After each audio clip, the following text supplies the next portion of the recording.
Leah Lawrence. And I'm her husband, Mitch Lawrence. And you are listening to the Southern Spirits Podcast, where I regale my husband with Southern stories of the macabre, creepy, and strange. And I drink. So what are we drinking tonight, Mitchell? Our beer tonight is Flagg Milk Stout, proudly brewed and packaged by Straight to Ale in Huntsville, Alabama. 5% alcohol by volume. And Straight to Ale doesn't put anything on their cans, so let's read the online description.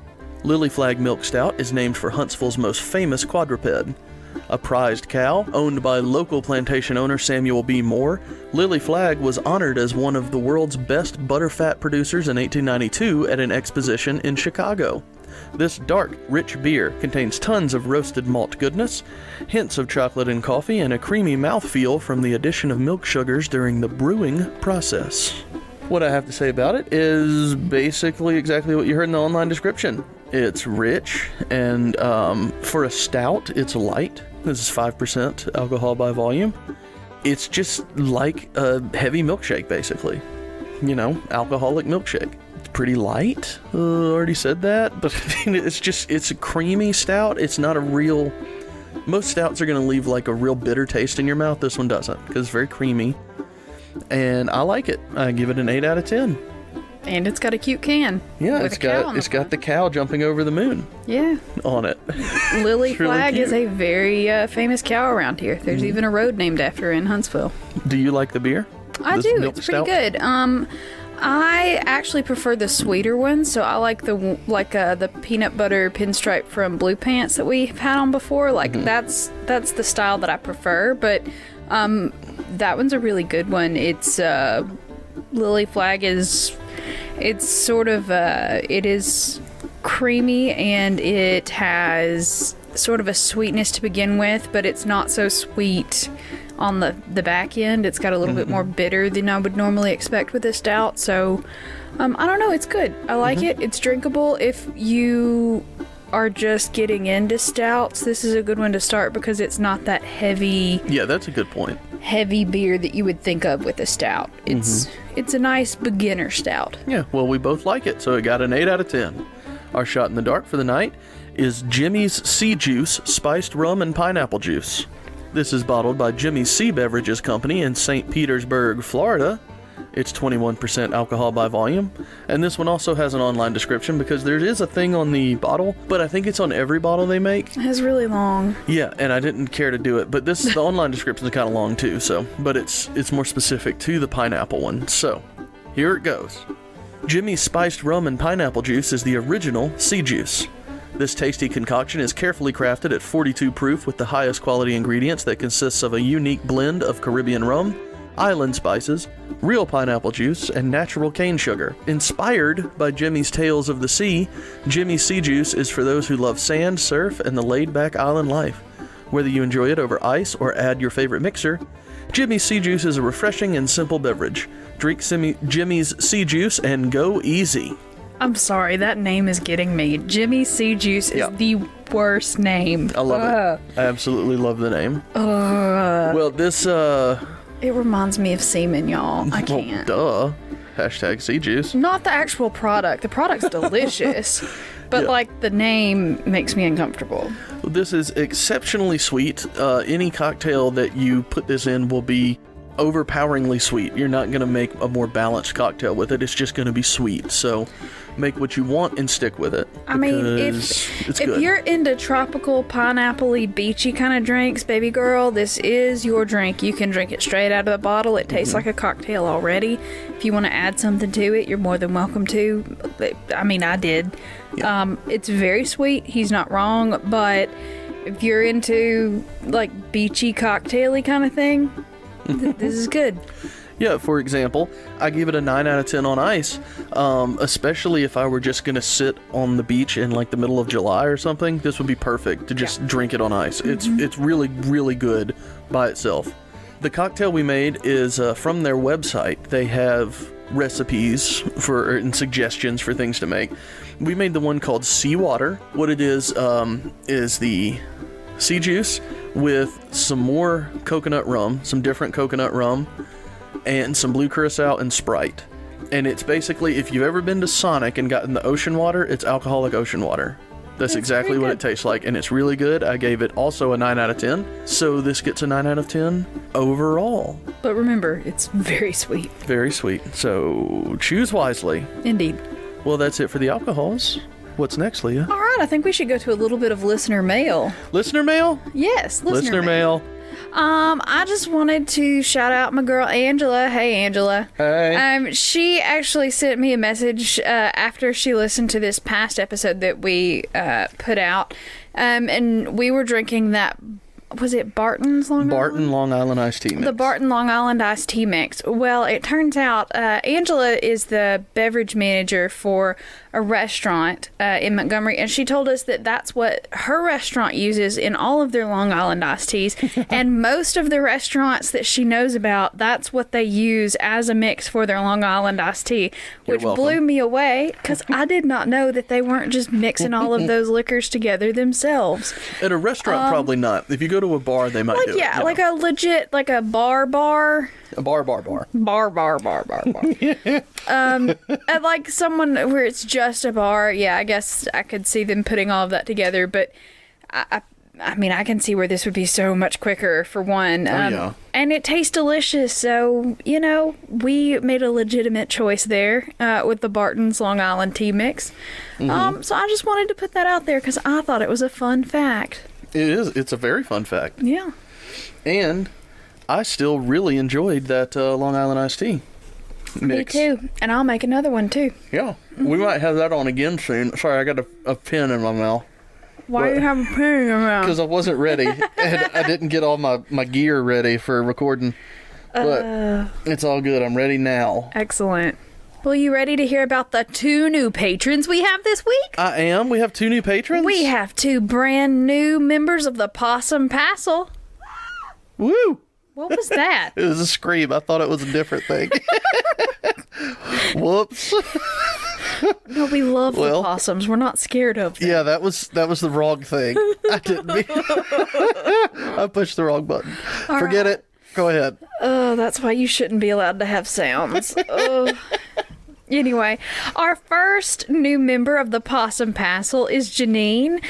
She joined the Possum Passel at the Buy Us a 6-pack level. Thank you so much. Thanks, Janine. I follow Janine on Instagram and Facebook, I think, and her hair is just glorious. Can I say that? Is that weird? She has beautiful hair. Okay. It is. Janine, please call the police. It's badass. It's punk rock, and I just wanted to put that out there. Your hair is amazing. Oh, God. Well, now I feel a little creepy, but, whatever. It's cool. All right, well, if you're happy with it, I'm happy with it. And then our next new Possum Passel member is my best man, Kyle. Hey, Kyle. Hey, Kyle. You've heard Kyle on the show before. Mm-hmm. He did that awesome Southern sampler about the Huntsville shooter. The Huntsville shooter. Yes. Well, that's depressing. Well, but anyway, he joined us at the Buy Us a Bottle level. Thank you, Kyle. Thanks, Kyle. He's amazing. We love him very much. And hopefully he'll be on again. Well, he will be on again because at the Buy Us a Bottle level, you get to host your very own episode of this show. Yeah. So if we don't piss him off. What? Over the next 2 months, and he pulls the funding. Yeah. You have to do it for 3 months now. 3 months, but at that point, the show is yours.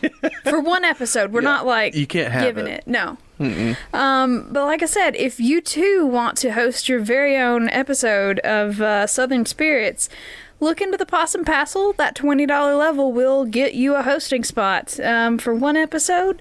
So, join us over there at the Possum Passel. We have levels from $1 all the way up in increments to $20. So, whatever level that you can give at would be fan-freaking-tastic because we're so close to covering all of our monthly episode fees. And at that point, we can start producing more stuff. So, that would be great. We can add more and then get more money from all of our patrons and produce more content.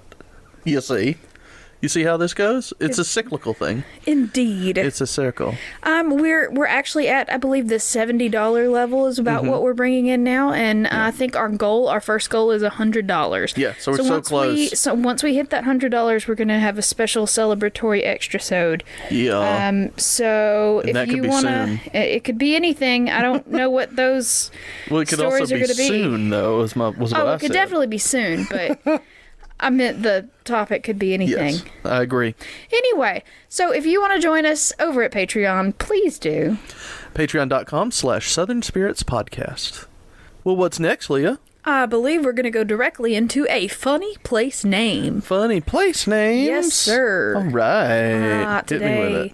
we're going to Jones County, Mississippi, and we're going to the sweet little town of So-So. Aw. Is it sweet? It's so-so. It's just little. So-So. It's so-so.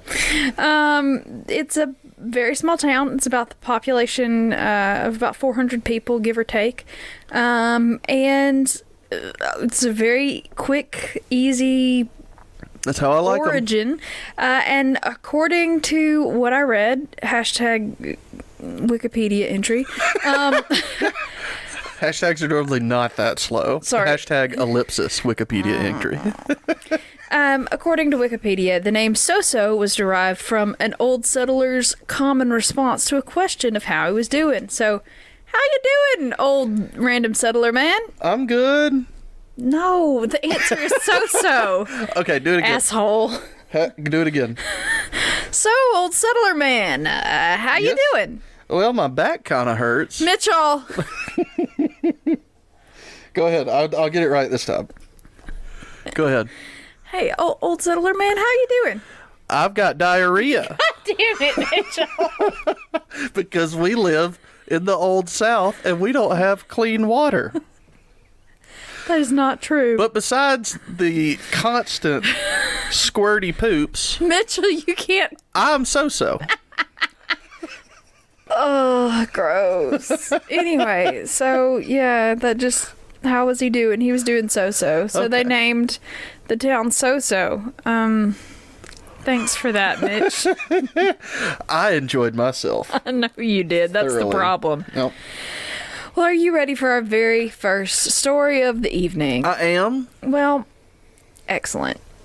Now, we're going to Kentucky for this one, Okay. and we've got a cryptid on our hands. Ooh, another cryptid? We haven't had a cryptid in a while. Well, this is an excellent cryptid. It's the Popelick Monster. Ugh. Popelick? I feel Popelick. like we've talked about this before. Not on the show, just like in general. Maybe I'm just thinking Popelick. You've probably heard it on another podcast that I've listened to. Maybe. Like just having it, like listening around. Yeah, but I don't listen to most things. Yeah, So. so shot in the dark. Oh, we're starting early. Hold on. Wait. Okay. Good. The Popelick Monster is half man, half barnyard animal. Which animal makes up the second half of the Popelick Monster? I have no idea. Is it A, a goat, B, a cow, or C, a pig? Popelick. Is Goat, he cow, or pig? goat, cow, pig? Is he man goat, man cow, or man pig? Notice man bear pig is not an option. Half man, half goat pig. You know what? I don't know, so I'm just gonna go with goat. You're correct! Yay! First time in forever. Wait a second. Wait. There we go. All right, now it's official. Our Facebook group is going to be so excited. They've been ragging you real hard about Yeah. that not getting a... Yeah. Speaking of, if you want to join the Facebook group, we're pretty fun. We have two of them. We have our regular Southern Spirits podcast group, and we also have the community chat Well, group. that's not... Well, it's the page, and then it's the group. So if Yeah. you want to, like, talk to us personally, join the group. It's Yeah. called the Southern Spirits Community Chat. We're pretty great. I don't know about all that. I mean, we're okay. But we like to make fun of Mitch sometimes, and it's fun. Yeah, because who doesn't? It's not like I don't have crippling depression or anything from missing shots of the dark for ages and ages. Well, Leah gets the first shot of the Excellent. Seajuice. Gross. Go Alright, for you it. ready? Yep. 1, 2, 3. How was it? Very pleasant. Was it really? Because I've been drinking it on ice. I've had about half of a cup of just it by itself with ice, and I think it's pretty freaking good by itself. So. Oh yeah, that is a lovely shot. If you want to drink that just straight out of a glass with ice, it is glorious. Or just straight out of the bottle. Straight out of the bottle will work, really. And that's a dangerous kind of liquor because it just doesn't taste like liquor. You have a very twinge of maybe a white rum aftertaste on the very end, but it's so mild that you don't even need a chaser with that. I agree. And I just want to reiterate that this is the first time I've gotten a shot in the dark with the soundboard, so we're going to do this again. That took forever. That sounds like an elevator bell. Well, it's a service bell. Ah, okay. Hey, I got it right. Yeah, Mitch, we get it. You got it right. Woo! Alrighty. So yeah, the Popelick Monster is a goat man. Is he? He is. And he has several very strange origin stories. Does he? Yeah, so you can pick one. Okay, I'll pick it. Go ahead. So one of the origin stories is that hold on, I lost my spot. Uh-oh, somebody's drunk on the Seajuice. Okay, so one of the stories is that a local farmer gained supernatural powers and a goat man form after he sacrificed all of his goats to Satan. Wait, so this is a goat? Like, this is an actual man who became a goat? Yes. Okay. That's one of the stories. Another one is that another farmer became a little too enamored with one of his goats, and the goat birthed a baby that was half goat, Were you half... about to say farted a baby? I was going to say fathered, but it was not the right term. Anyway, the goat baby thing, which, okay, fine. And then the most widely told story, and my favorite. It was a zygoat for a minute, and then it became a baby. Do you get it? That was the worst pun that I'd ever heard you say. It was a very quick gestation period. It was a zygote for a moment in time. I'm very disappointed in you. Zygote, baby goat. So that's how it works. Okay, so the one that you will hear a lot is that this particular creature was... So there's this traveling circus train, right? Mm-hmm. And they have a freak show. Oh, is there? Mm-hmm. Okay. And they've got a freak show, and one night during a storm in Maryland, their bearded lady finds this abandoned baby who is all like misshapen and junk. It's a goat baby. Yes. Mm-hmm. It's all misshapen and has weird little horns, and she's like, oh, I'll keep it. And she takes it and like makes it her child or whatever. But the mean guy that runs the circus is like, oh, gold mine, got a little freak baby here. So he was really mean, and he tortured this poor creature. And basically he grew up to be very violent and angry, grew up to be a goat man, like you do. That's what I did. But one night, as they were going to Louisville, they were crossing the Popelick Trestle. So the Popelick Trestle is where this whole thing, what we're talking about, happens. Okay, what is a trestle? So like a big tall bridge that only the railroad tracks are on. It's just basically elevated train tracks. It goes over, water. A valley of some sort. Exactly. Yeah, okay. I got you. So this particular trestle is like 90 feet in the air. It's made out of metal, and there aren't any guardrails on it. It is just a big bridge for a train, period. That's all it is. Okay. So I understand now, This circus train is about to cross the Popelick Trestle when all of a sudden a lightning storm comes and hits the train, and it derails. That's not good. And so I didn't know lightning could do that. In this story it can. Oh, this is made up. I understand. Yeah. So I was lightning not aware. hits this circus train and it derails, and all of the circus freaks escape, Oh, no. including the Popelick Monster. Because they're just wild animals, so they just wanted to run off, right? That's what we're saying here? I guess. Anyway, so this goat man that has been poorly treated by these people for so long gets all bloodthirsty and murders a bunch of people and runs off. Well, fine. What's left of the circus train gets together and leaves this particular area with the Popelick Monster. Oh, no. So what's really exciting is the Popelick Monster is half man, half goat. Mm-hmm. And all Popelick. And all Popelick. They say that he carries around like a rusty axe that is his like last line of defense. He'll axe the hell out of you if he needs to. But his main thing is he has hypnotic powers. Oh. And he draws people onto the train tracks so they can get run over by trains. Oh. That's his big deal. Well, that's cool. He can use mimicry to where, like, you think that someone that you know is in trouble, or, you know what I mean? Like, it can parrot the voice from a distance, and so it will draw you onto the tracks thinking that someone that you love is in trouble that you need to save, or whatever like that. And he supernaturally draws people onto the tracks to where they get murdered. Well, that's fun. See, I was going to ask why he had an axe, because he's part goat. You know, I just figured like he'd gnaw him or something, like he'd bite him. But then I remembered that goats have people teeth. Yeah. Like, we have the exact same teeth as Aren't goats. they creepy? Yeah. But anyway, I just figured that I would ask. We'll tell you my thought process about how I got to the thought that wouldn't leave my head, which is goats have people teeth. Yeah.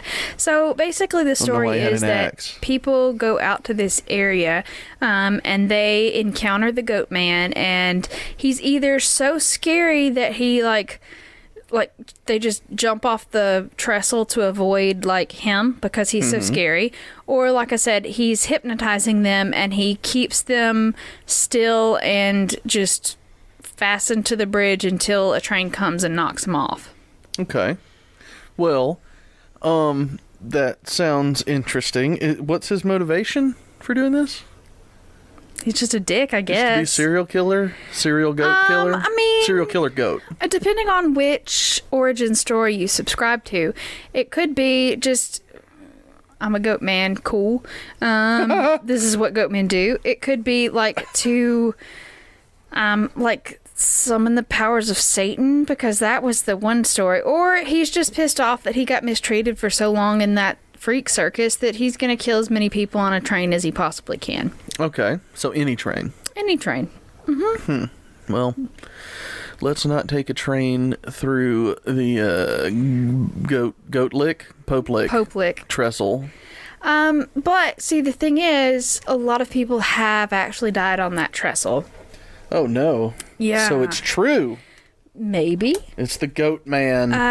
Yeah. So the Popelick. in 1987, guy named J.C. Baum, I believe is how you say that name, B-A-H-M.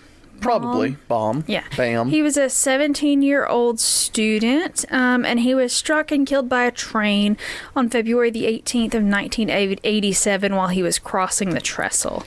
Where was he going, though? It was one of those things, from what I was reading, the particular area around that was sort of like a parking spot, a lover's lane, if you will. So, sweet. like, people would be out there and they would, like, boast, oh, I can cross the train track, or, you know, just sort of a daredevil-y kind of thing.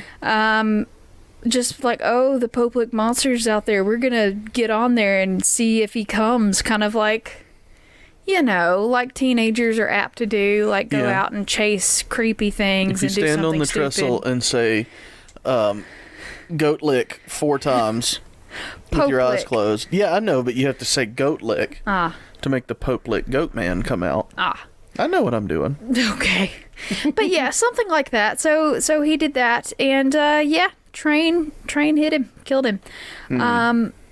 Apparently, JC, We Love and Miss You was spray painted on the trestle's base, and is still, you can see like remnants of that graffiti there still. Well.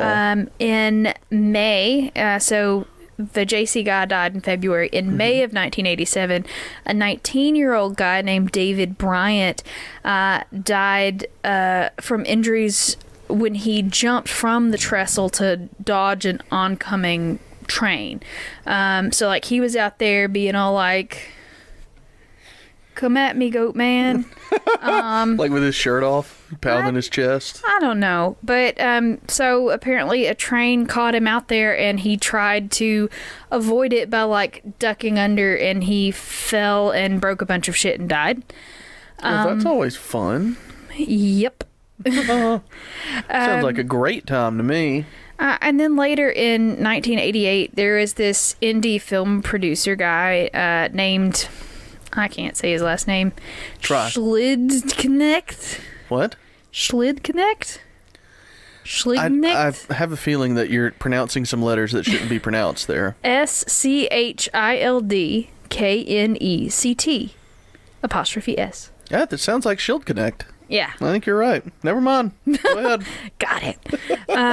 He made a little short black and white film about the Popelick Monster, and so the legend just sort of grew from there, and it just became more of a thing, and people, like, sort of flocked to it from there because of that short film. And yeah, that's part of the whole thing, was that people were going out there, freaking people out, like banging on the hoods of the cars, being the monster, you know, just freaking girls out and that kind of thing. It was That's fun. A it's big just hangout, teenage fun. You know. But like I said, the deaths kept coming, to the point where the people that owned the railroad were like, "Oh shit, that's not cool. We really need to keep people out of this place." So they put up an 8-foot chain link fence. They topped it with barbed wire, and they posted signs that said, "Please don't beware come in goat here." man. Yeah, no, it was just like, "This is a still in use train trestle. Fucking don't get on No it." trespassing. Attack goat man in use. And then they also had, like, at the time, like, audio warnings, like, that said, you know, "Beware, stay back," that kind of thing. What? Like if you got too close? Yeah. It was on a motion sensor of some sort? I think so. But like I said, that has done almost nothing to stop this shit.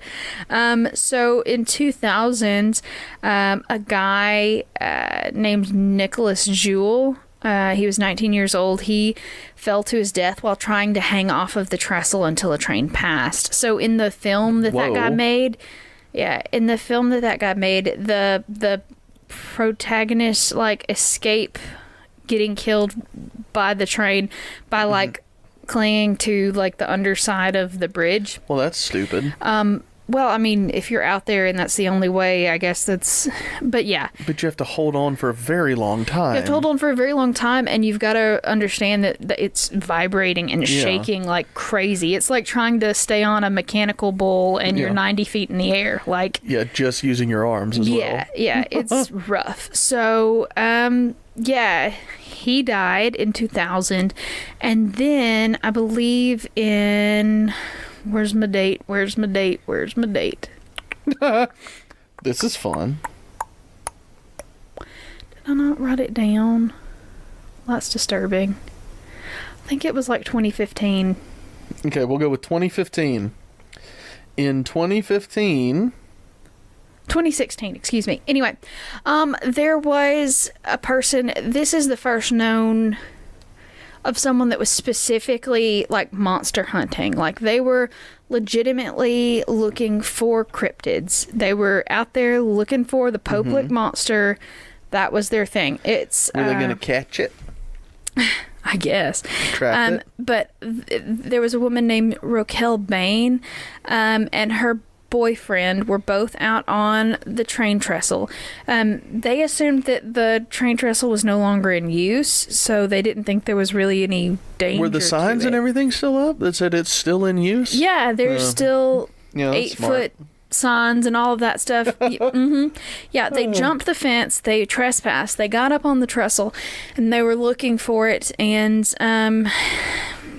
the boyfriend says in interviews that he was just up there thinking that, oh, we're going to take a few pictures, we're going to come back down, but the girlfriend was like, yeah, let's cross the thing. And God. He was like, okay, sure.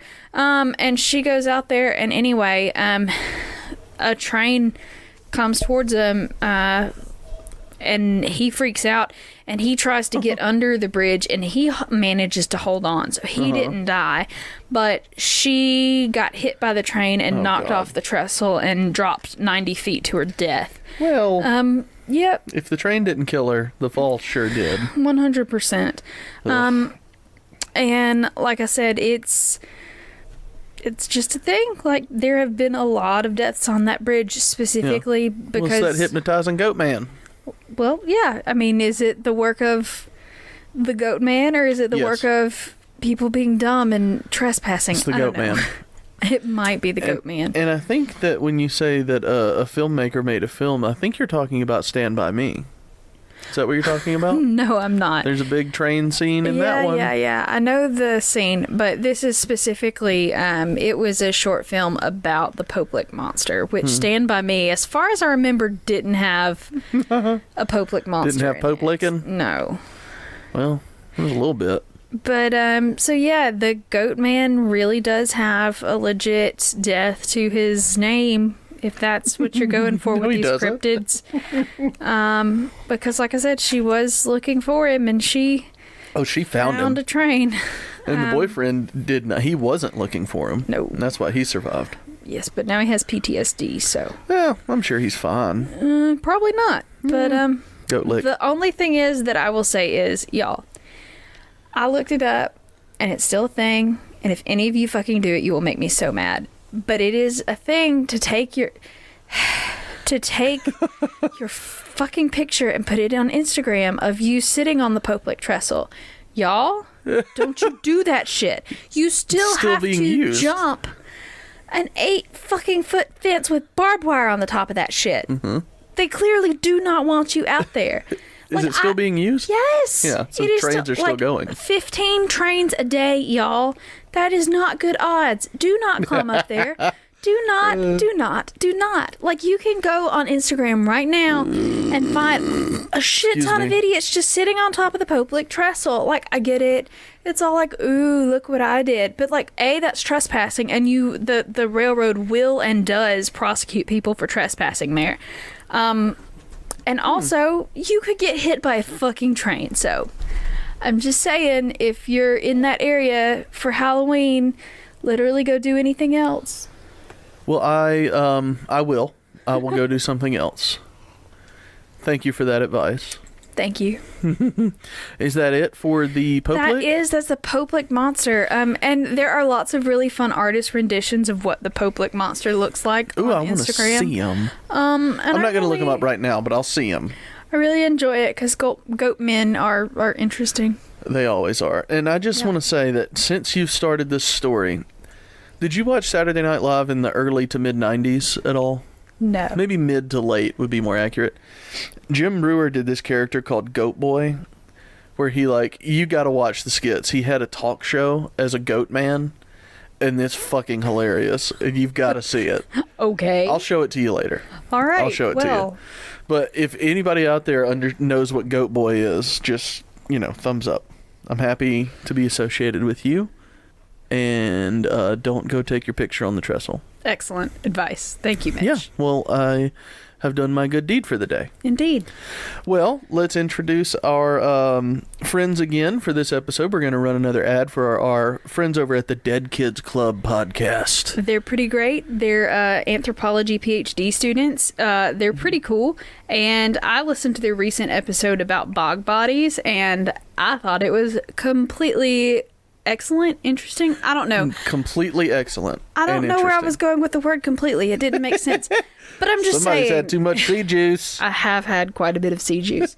But my point is, it's really cool hearing the perspective of people that are actually studying like dead bodies, as opposed to me, who literally knows nothing about that kind of thing. So if you want a really interesting perspective on the kind of creepy, weird things that we're all into, go check them out. They're a great podcast. Listen to them right now. Hey everybody. Do you ever think about Death? Your own death? what happens when you die? Will you die from syphilis? How do human leg fajitas taste? What do they harvest on body farms? We have the answers to these questions. Why do we have the answers? Because we are doing our PhDs in... Forensics? And archaeology. And we spend more time with dead people than with living ones. We are the Dead Kids Club, A weekly comedy podcast. That's all about death. by people who study the dead. Subscribe to Dead Kids Club if you want to learn about the science of broken bones and decomposition. The history of cannibalism and the Black Plague. And the fancy funerals of your favorite dead celebrities. Join the Dead Kids Club each week for a new rambling adventure into the underworld. Subscribe to Dead Kids Club wherever you listen to your podcasts. And follow us on Twitter at Dead Kids Club Pod. Thank you. Welcome to the club. I just want to say, I said it last week, but I don't fucking care. I really want to try some human leg fajitas. You're disgusting. Look, anything will taste good in fajita seasoning. That is true. You know, it sounds pretty good to me, fried up with some onions and peppers, and It's you're like ready a nice to go. carnita. Well, I think, yeah, People taste like pork Yeah, I was according to gonna say. everything I've heard. that's pretty Well, carnitas. pretty accurate. We can make some human leg barbacoa. Buh. Okay, we won't do that. Excellent. I'll make that deal with you. When we get some human legs, we won't make barbacoa. Thanks. All right. Well, how about we go into story number 2? All right. Well, for story number 2, we're going back to the great state of Texas. All right. And we're Tejas going to be again. talking about a very Go ahead. underknown, lesser known. Underknown. That's never been said before by anyone. I'm very drunk. The Leave me word alone. underknown has never been muttered by a single person. I'm really drunk. This is why I should make those questions harder. Underknown. No, a lesser known hidden treasure There story. you go. Now, see, I could totally fuck with you right now and go, lesser known? Nobody has ever said that before. What the fuck does lesser known mean? You're such a urethra, Mitchell. Very wide penis hole. Gross. Well, no, urethra's not. I'm an idiot. It could I'm an be any idiot. pee hole. I'm an idiot. Anybody's pee hole. Oh, God. I'm sorry. I'm drunk. Y'all, I apologize for everything I'm about Anybody's to pee hole. say. Someone make that into a t-shirt. That's our next Patreon sticker. We have the trash adjacent possum, and now we're going to have the anybody's pee hole sticker. Someone draw Nicolas Cage's dick. It's going to be great. That's not funny at all. It was a little funny. It's very funny. I just Right. I don't want to know what an artist's rendering of Nicolas Cage's pee hole is going to be. Okay, then do the Popelick Monster's pee hole. I don't care. Well, that's getting a little bit too real there, Leah. Fine. Hashtag Popelick. All right. So I apologize for everything that we just said, and we're moving on to the second story of the night, which is this. Ugh. Uh-oh. Oh, that's fun. Go ahead. The Spider Rock treasure. Somebody's gaseous over there. I'm drunk. Oh. Already? All right. Yeah. Just I for am. some Seajuice? Yeah. Stop. Okay. Well, I'm ready for the Spider Rock treasure. All right. Is that what you said? Yeah, the Spider Rock treasures. I listened. So the Spider Rocks are 3 different tablets that were found in 3 different sections of Texas in the early 19th century. One was found near a place called Aspermont, one was found near Bayard, and the other one was found near Rotan. Rotan? Rotan? I don't know. Rotan? I don't know how you I'ma call it pronounce. Rotan. You know, cities are different from Yeah. Regular words most of the time. Well, if anybody's from Texas and knows, shoot me a line. But for Rotan. now, I'm going to call it Rotan. Riders of Rotan. Not quite. So these tablets kind of have spiderweb-ish looking markings on them. They're have kind of concentric circles with lines going through them, and then they have a bunch of other weird hieroglyphic-y things around them. And from the legends and everything that have been passed down, they are a treasure map. So this is the story. Some of it is historically verifiable, some of it is legend. But Okay. We're just going to go through all of it because it makes a great story. And then we'll talk about if we think it's real or not. Okay. Okay. And you can actually Google pictures of the tablets. So if you're interested, Google Spider Rock Treasure, and you'll find them. It's pretty neat. That sounds fun. Okay. So, the story begins in the spring of 1902, and there's this dude, and his name is David Arnold, and he rides his fancy little horse all the way into town, into a town called Haskell, and people of the town described him as loquacious, charming, and, this is my favorite quote, fat as a town dog. A town dog? A town dog, as opposed to... Yeah, like a roaming dog. Yeah, everybody feeds him. Yeah. He's the town dog. I get it. Yeah. He's husky. Okay. I just like that term. Yeah, fat as a town dog. Okay. So he sought out the local pharmacist there in town. His name is Dr. Caleb Terrell. He was a druggist, a jeweler, an optician, and he happened to own a treasure map. Oh. So Terrell had received his treasure map several years before as a payment for treating an elderly man in Fort Worth. He put it aside, didn't think it was worth anything, but the guy, that was all he had to offer in payment for his services, so he took it, fine. Well, this Arnold fella had a map of his own, and he thought that his map and the map that he had heard tell that Terrell had could sort of be put together and used as like a combo to lead them to a series of treasure. So this map was a big chart. It was covered, it was a sheepskin, basically, that all of this had been put out on. My God. And it had a bunch of lines and symbols and just weird glyphs that he said would lead him to a series of stone tablets that would reveal the hiding place of a treasure.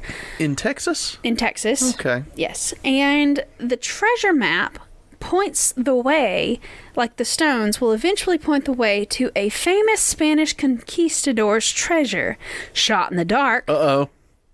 Oh, you're right. Come on. It's not working. Double okay. shot. Let's take all that again. Ready? Good. Okay. Which conquistador's treasure was it? I don't know any conquistadors. You mean Conquistadors. conquistadors? I did not mean to touch that. That was funny, though. I'm sorry. Conquistadors. You get it? I didn't even mean to fucking do that. Accidental comedy. Lol. All right, so was the conquistador... Okay, That one I wasn't meant funny. to do. I meant to do that one. Stop.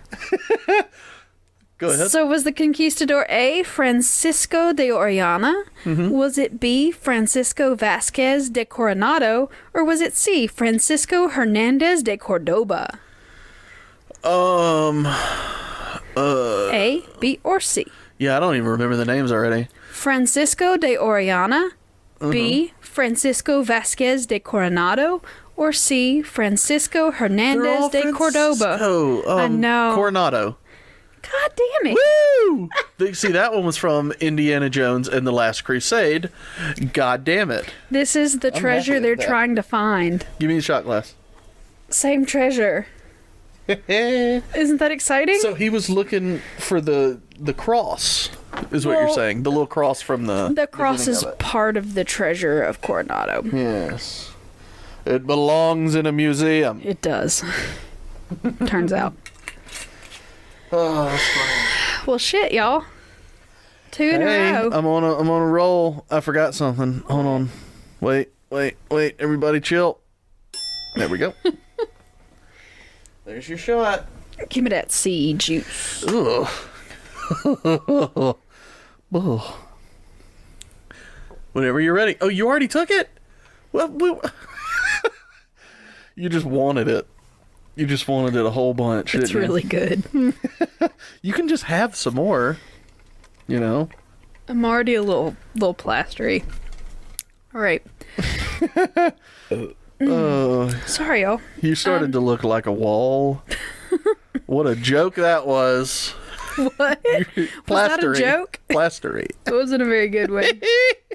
All right, so yes, indeed, the conquistador in question was Francisco Vasquez de Coronado, and they were searching for the gold from the 7 cities of Cibola. The little cross thing. The pendant. No, it was supposed to be like $65 million worth of gold. That's a real expensive little cross thing, then. Not just the cross, there were other things. Oh, okay. Yeah. I'll believe you.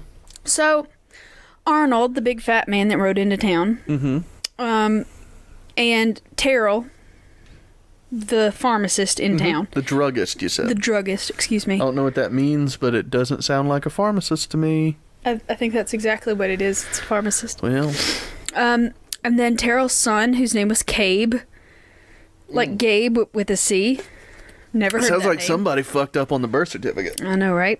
And then some other ranchers from the area all joined together and they started a company. And this company was setting out to dig up some treasure. So they were joined by a Hispanic guide. He was an amputee, and in most of the historical references and accounts, he is only known as, and please forgive me, this is in quotations. Uh-oh. He was called the, quote, peg-legged Mexican, end quote. What's wrong with that? What's wrong with it? Peg-legged Mexican? You can't give the damn man a name? His name is probably like George or Gus. Well, they're describing him. But everybody else gets a name. We got Cabe and Terrell and Arnold and I think you're reaching peg-legged here. Mexican. There's nothing wrong with that. I think you're reaching here. It's just like in all of those other stories that we talked about where the Native American never gets a goddamn name. Well, this is not a Native American. This is a Hayfoot peg-leg is Mexican. very upset, okay? This is a peg-leg Mexican. Not okay with it. I mean, I don't get the problem. All but, right. You know. It's because you're racist, but I don't see whatever. how. Yeah, to peg legs? I don't get it. You must have 2 legs to live in my country. Peg-legged, though? Like, he's an amputee. That is so Did he have a ableist. peg leg? I don't know. Did they give him a peg leg after they cut off his real one? Rude is all I'm What's saying. wrong with calling him peg leg Mexican? I don't get it. Do you hear yourself? Yeah. Rude. I don't see the problem. So rude. How? Anyway, basically, other people call him Fernandez, and we're going to call him Fernandez. Well, why because didn't you is say that from the nicest- fucking beginning? Like, we didn't need to go through all this. You could just say Fernandez, the peg leg Mexican. Do you want to just cut it out? No, we're not cutting it. It's staying in. But anyway, this gentleman amputee of the Hispanic persuasion was helping Mr. Arnold interpret the map. So soon after they started, Arnold and his workers discovered the first of the 3 tablets that are known as the Spider Rock tablets. They found this first one near where the Salt Fork and Double Mountain Fork of the Brazos River meet, and that's near the town of Aspermont. And that stone is described as 16 inches square, 2 inches thick, and along with it, they also found 3 copper amulets. Now, in this particular area, in like 1600s and prior, there was a lot of copper smelting going on by the native populations, so copper was a big deal, and a lot of the artifacts that you'll find in that area are copper. So a lot of the little bits and pieces that they find in this story are copper. Just fun fact. That's fun. Yeah. So this stone that they dug up had a bunch of weird etchings on them. There were some Arabic numerals. There were some Roman numerals. There was the letter H, but it was written in a script that resembled some old Spanish calligraphy. I bet it was real pretty. I'm sure it was. There was a bunch of weird circles and rectangles and, like I said, that web-like drawing that gives the whole story its name. And so they're like, oh, this is cool. Definitely going to lead us to the treasure. And they named the site of the discovery Mount Llama Vista. What does that mean? Very loosely, what I read in the article, Golden View. Oh, that's pretty. Mm-hmm. But it's not accurate, is what you're saying. Probably not. It looks like Pretty Llama Mountain to me, but I only took one semester of Spanish successfully, so... Pretty Llama Mountain? It says Mount Llama Vista. Mm-hmm. Okay. But 2 L's make a Y. Llama. Yeah. Mount Llama Vista. I don't know. Once again, one semester, I'm not great at it. Well, you did really well with pronouncing it. Thank you. So, soon after they found that particular rock, the group made a discovery. They were digging further into the hill where they found the first spider rock, and they came upon a mass grave of what was described as a great many bodies. And the skeletons were basically just indigenous people, like slaves of the Spanish, is what is assumed. That's fun. And so... Fernandez said that basically he believed that these people were killed and buried near the treasure so that their spirits could guard the treasure, and that the whole thing had bad juju and it was like creepy and a no-go. So after they found all of that stuff, they started digging because, damn, we've got bodies, we've got a cool rock. There's bound to be some gold somewhere. In them there hills? Graves? In them there mass graves? Around there somewhere. So they found several artifacts in that same area. They found a pair of Spanish epaulets from a suit of armor. They found a small cross. Yeah. Hey, that's from the movie. Yeah, but they didn't find any, like, treasure. And after they've been trying so long trying to find this big-ass pile of treasure, and they haven't found hardly anything. And so Arnold was pissed off at Fernandez, and Fernandez was like, okay, bye. But anyway, See ya. People found a skeleton later on that they believed was Fernandez's remains, and they believed that Arnold had him murdered. My God. Didn't you say that they split, though? That he just went off somewhere? Well, under mysterious circumstances, I believe. Okay. Yeah. Oh, so maybe he had him killed, and then they put out the narrative of we had a fight and he left. Yeah. No. So then after Fernandez left, Mr. Arnold brought in a clairvoyant to the site. Oh, that's good. That's always good. So after they brought in the psychic, they dug 200 feet deep shafts, and they found absolutely nothing. So... thanks, psychic. They dug 200 feet into the ground? Yeah, and the psychic just apparently doesn't see great under rock. No Spanish conquistadors burying their treasure 200 feet down. No, 2 separate 100-foot deep shafts. Okay. So just 200 feet in total, but 100 feet down. Either way, you're not digging really 100 feet to bury something. Yeah, I know, right? I mean, come on. So they spent up most of this company's money. The ranchers returned to their farms and their livestock. The druggists went back to their pharmacy. But Mr. Arnold continued his search because, damn it, he was bound and determined to find this gold. So... about 2 years later, after that company folds, he arrived in 1905 at the farmstead of a German family. It was John and Lucretia Simbritsky. I think that's right. You're doing great. And they lived near the town of Bayard. And he basically pitched him this story. He said, I'm looking for one of these rocks. It's going to have these markings, and I think it's going to lead me to $60 million in gold. And I think it's like nearby your property. And the Simbritsky's were like, I mean, okay.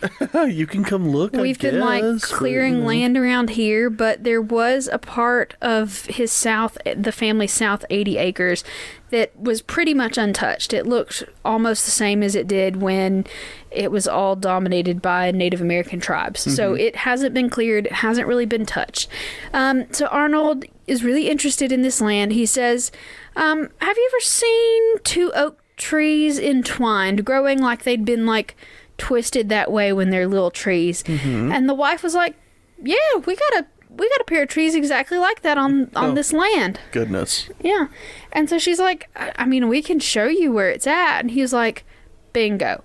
So they went down to that tree and that had the two intertwined oaks, and he brought a shovel with him, and they started digging. And at the foot of that tree, 3 feet down, he encountered a weird black substance that ended up being charcoal mixed with animal fat. And then buried in that weird substance, he found the second spider rock. It was a tablet that was about the same size as the first one. And like I said, it was found 3 years later, and it had very similar markings to the first one that they had found. It had that weird web-like drawing like the other one did. It had points of a compass that were clearly marked on the outside of the circle. It had a lot more elaborate markings on it, and some weird little serpentine figures and numerals and that kind of thing. A bunch of weird, scratchy, etchy stuff, you know? It's fun, though. And he interpreted the stone as a map from the early 1700s that the Spanish conquistadors had definitely left there. And he said that he believed that they were traveling with gold, and then they encountered hostile natives, and they had to bury all of this stuff real quick, and then they were going to come back for it. And he said they buried it in a series of chambers, and they left these tablets as encoded maps, and they were planning to return to their treasure. What kind of chambers? Just underground chambers. Okay. Very National Treasure style. All right. If you ask me. Well, yeah. So this guy convinced this family that he was totally going to find this shit. So he was like, you know, anything I find on your land, as long as you let me dig on it, you get 5%. And they were like, fine, whatever. We don't even use the land. Just do what you feel. And he told them that they would be finding, when they dug, that he would find water at 29 feet. He said that there was only one real entrance into the underground labyrinth, but he was going to find it because he had the map, and it would be passable, and they'd find all of this gold, and it was going to be great. Well, he keeps digging, and he starts digging, and he finds several more of those little copper amulets that are in the shape of daggers and leaves and crowns and a bunch of little symbols and stuff. He found a bunch of blue glass beads, and he found a stone duck figurine that had 3 little eggs, but he didn't find a damn bit of gold. Okay. So he formed another company. So he brought those pharmacists back in on this thing. He's like, look, we found all this other shit. We're totally going to find it this time. The other druggists. The other druggists. You mean? Yes. So they even have the contract of them forming this next company in the county files. It was dated November the 15th of 1905. And like I said, this contract says whatever we find, 5% goes to them. The rest of it gets split up between us and all that stuff. Well, it turns out they did find water at 29 feet every time they dug. So, like, he was right about that. Yeah. But they didn't find fuck all else. Like, just nothing. Well, water's pretty valuable, though. Yeah, I mean, this family got a bunch of fucking wells out of the deal. That's great.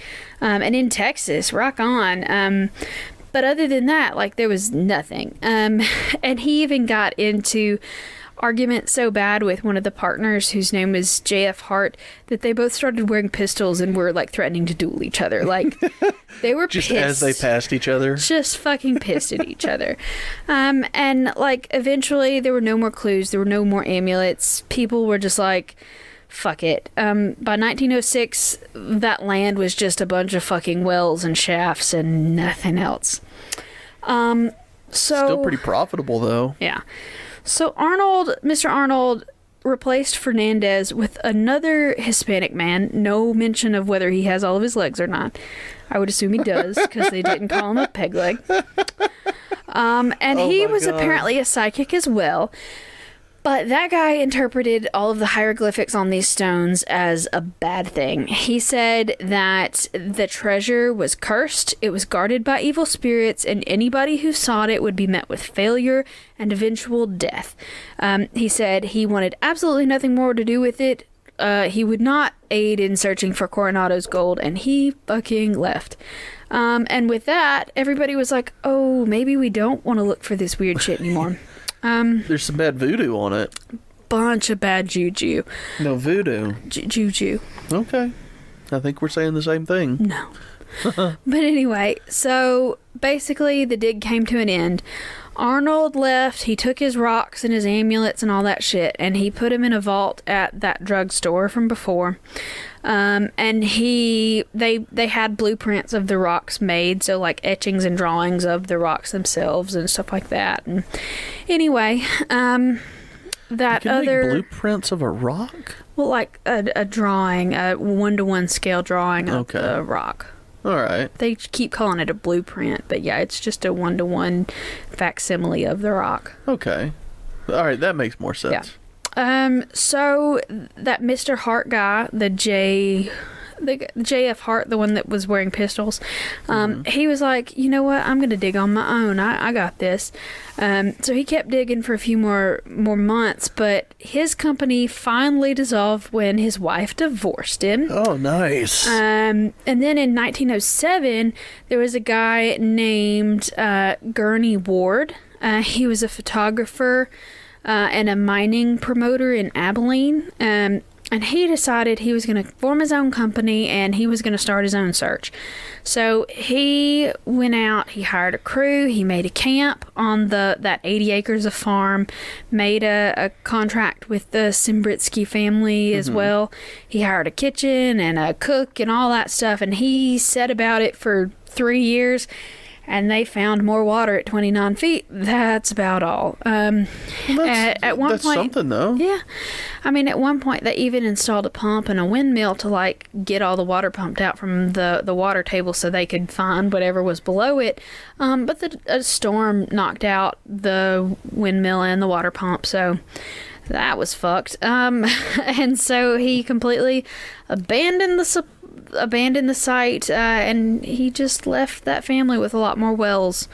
Well, I mean, look, they came in and they did things that they didn't mean to, but they were still good things. Like, they probably didn't make any profit. They made no profit. They showed all these people where they could find water and, do something with it. I guess. If they wanted, But like I said, not the $60 million worth of gold that they expected to find.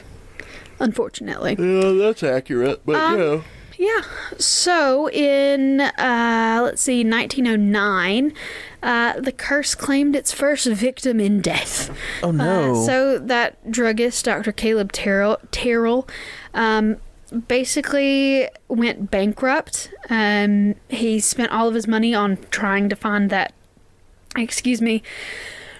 On trying to find that treasure, and within a few months, a fire completely consumed his drugstore. Oh my goodness. He got sick, and he died. Got sick with what? Didn't say. Just he got sick and died. Okay. But the fire, he didn't die in the fire. Okay. The fire happened, and they believe that the stones were destroyed in that fire, but some of the descendants of that particular guy say no, they've still got it. So whether or not two of those stones are still existent or not is debatable.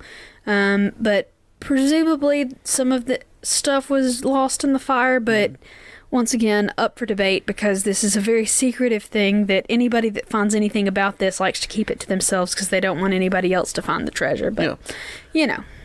Just like National Treasure. Yeah, exactly. So then Mr. Arnold is still at this shit. He starts searching further afield. He went to, it's called Gyp Creek, near That the sounds town racist. of, it does sound racist, near the town of Roten in Fisher County, Texas. And he found the third spider rock there.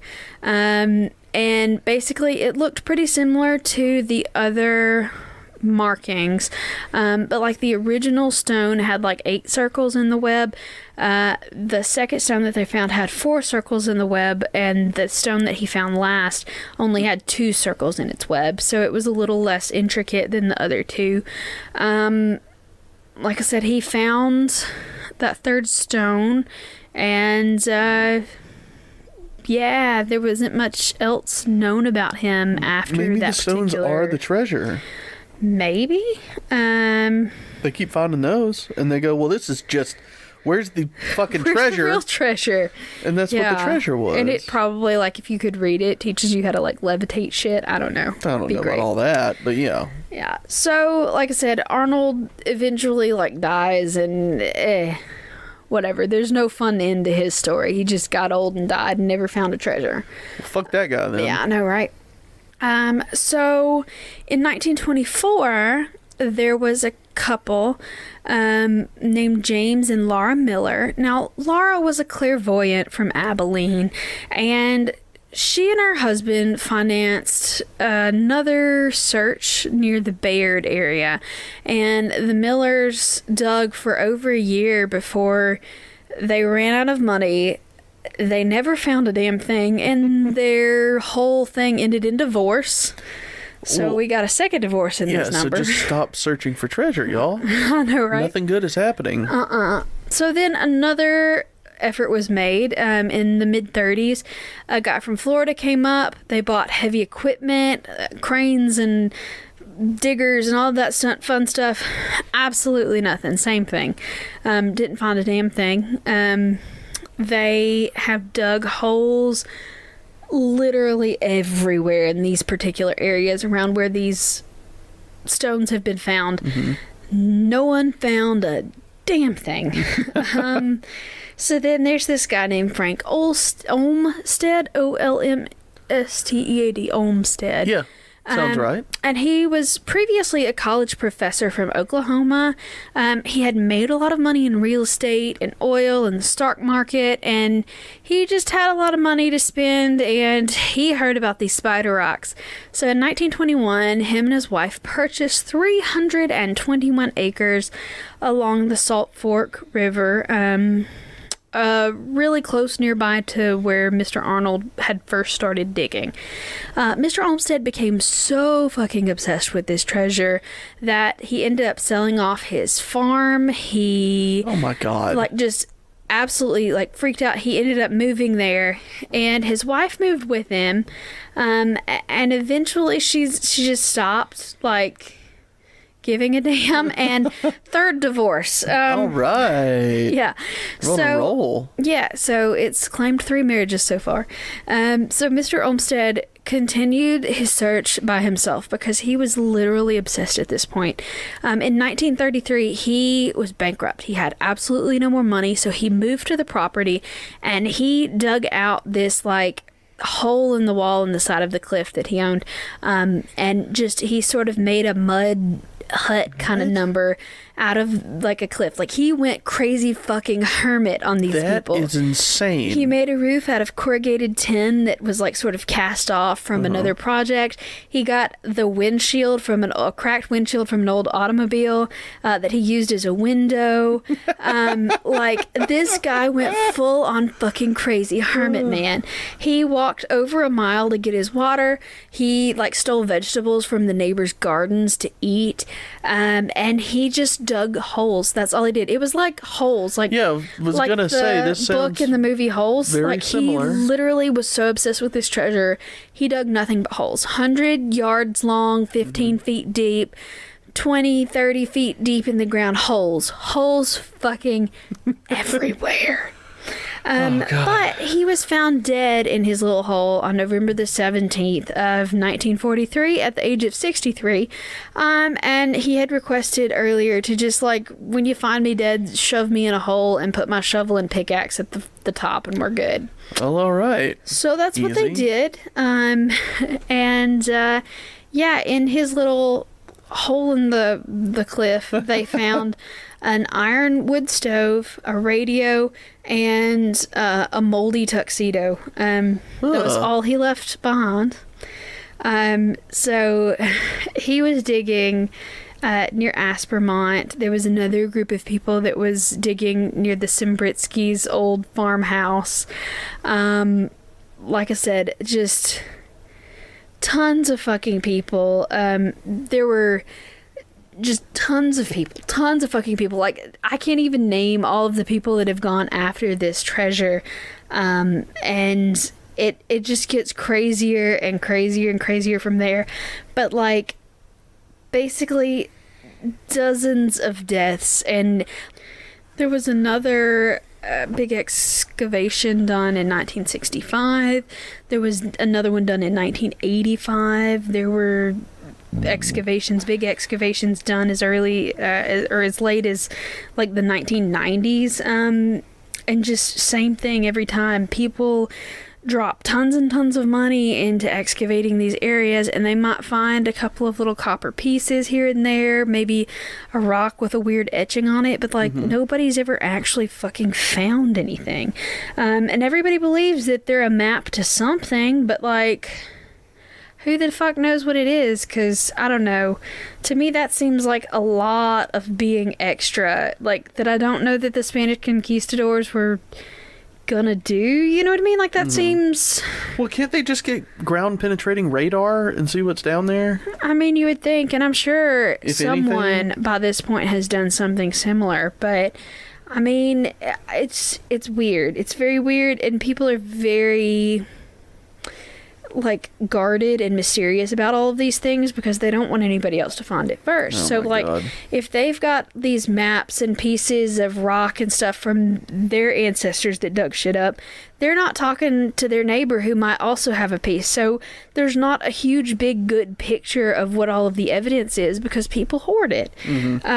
Like, there were rocks that were supposedly sent to a museum in the area, and the guy that was the director of the museum has left, and is like, there's litigation going on between the museum and that, and the guy says, yeah, the rock has been sent off and is being studied somewhere, but he won't say where it is. And all of this like, it's abso-fucking-lutely bizarre because everybody wants the treasure. They want that $60 million worth of gold, which I'm sure is more money in gold now, but... Yeah, well, it also doesn't exist. Which, yeah, like, I mean, there wasn't really any gold in the New World to speak of, so, like, what is this mythical fucking Spanish gold that people think that they found? Like, there's really not much of a gold source up here, except for maybe Alaska, and I don't think Coronado was, like, shivering his armor off up there, so, like... No. I don't know where these people think all this gold came from. Which, I mean, granted, they do say, oh, it came from the seven golden cities of Siloba, but, I mean, there wasn't a lot of gold down there either. Like, No. it doesn't make any sense. No, it doesn't make any sense, but it doesn't have to. Because people are stupid.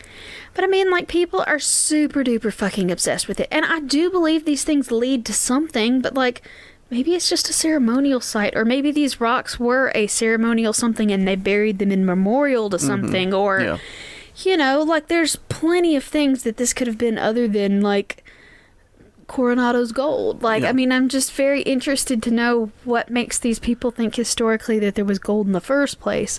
Because, like, historically, the conquistadors did not come back with gold. Like, it was silver. Yeah, there's a lot of silver in South America, but...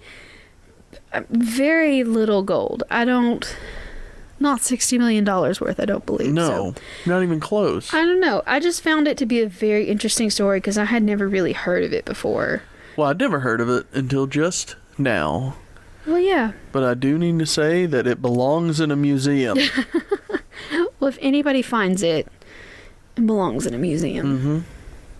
So, yeah, that was agree. the story of the Spider Rock treasures. Okay, well, I liked that story. I thought it was pretty good. Yeah. Well, when y'all hear this episode, it will be Sunday. So that coming Friday, next Friday, we will be live at Tallulah Brewing Company And y'all in should Jasper, come out. Alabama. So everybody come if you can. It is a little out of the way, like we've said before. But so it's awesome and it's worth the drive. I agree. I mean, we're making a drive. It's like an hour and 15 minutes from our house. Indeed. So you if we know. can drive, you can drive. Yeah, I mean, we're also going to be given alcohol and perform. But, you know, besides that, Shut up. we're not getting paid for it. So, you know, No. come hang out with us. And there's going to be lots of fun stuff like beer, Pizza. and wine.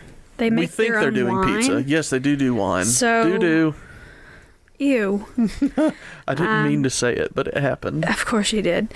But anyway, it's going to be a really awesome event, and I really want to meet some people. It would be very fun. So if you are in like a respectable driving distance, if you'll come out, that would be awesome. It would be. And I do need to say that the episode we record there on Friday the 19th will not be out Sunday the 21st. No. That one is going to come out the next Sunday the 28th. Yes. And we're going to have another one in between now and then, but we will be performing live Friday, but that episode won't be out for a whole other week, pretty much. So, Because editing is hard. well, it's not just that. It's just I don't really have turnaround time to get it done on Saturday. You know, it's not hard. It's just time consuming. Yeah. So, if you can't make it, you'll hear it a week later. But you should try to make it. You should, because I'll bring be our there. whole box of stickers, and you can take some stickers with you if you show God, I up. have so many burps. Yeah, we are going to have stickers. We don't have any other merch, but that's what's going to be there, the stickers. And I will give you a handful for free. For showing up. Not for free. You still got to Yeah, come in. you've gotta You come. can just stop in for stickers and leave if you want to. Please don't. Get some Yeah, beer don't first. do that, but I'm just saying you can. Yeah. So anyway, that was fun. Well, how about a toast, Leah? All right, y'all. Raise your goblets high into the sky. Well, tonight we're going to be toasting the Popelick Monster and that peg leg guy. The pig leg Mexican. Yes. There you go. Fernandez. Thank you. The call of the goat man can drive you insane. If you dare cross the threshold, you'll be hit by a train. Coronado's cursed gold has claimed many souls. The quest ends with divorce and deep, empty holes. Drink! I'll give you some deep, empty holes. Gross. That is gross. Sorry. Well, I guess that's it for this week. So y'all find us on all of your social medias. We're on Facebook and Instagram at Southern Spirits Podcast. We're on Twitter at S-Spirits Podcast. If you have any personal stories or alcohols we should try, send us an email, southernspiritspodcast@gmail.com. If you want some free stickers, why don't you review us somewhere? You can do it on iTunes, Facebook, anywhere that you can give us a review. Just screenshot it, email it to us with your address, and we'll send you 5 stickers. But if you'd rather pay for it, you can go to our Patreon. That's patreon.com/Southern Spirits Podcast. For any level at all, you'll get a Patreon sticker and 5 extra regular stickers. But there are other levels with different levels of swag, so check those out. See if you like us enough to give us a little bit of money per month. Come join the Possum Passel, y'all. Please. If you have any fun things to send us, like postcards, send that to our P.O. Box, which is P.O. Box 1743, Hartselle, Alabama. That's HARTSELLE 35640. And we're going to see y'all next week. Bye-bye, y'all.